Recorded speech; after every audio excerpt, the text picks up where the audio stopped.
So the shift towards increased impartiality of the engineer or the PMC, the project management contractor.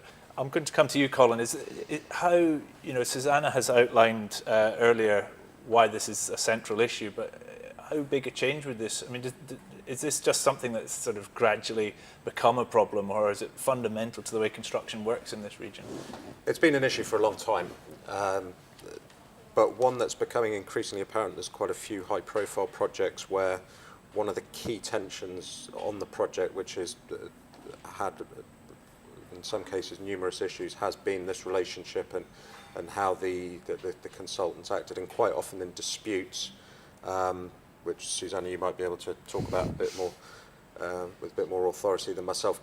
This question comes up quite significantly in disputes and the role of the engineer. So I think there's two ways to look at the issue. There's one from, well, actually three ways. There's one way to look at it is from the employer's point of view. Does the employer have an interest in this this way of doing things staying the way it is?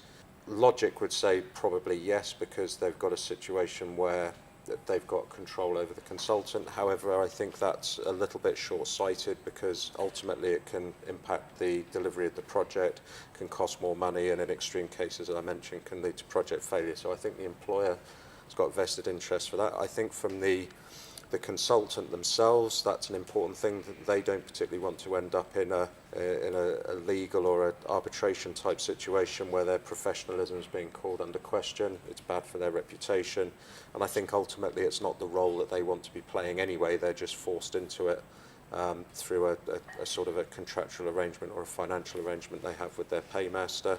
And then obviously from the contractor point of view, they would undoubtedly want someone who's impartial, because that's more likely to protect their interests.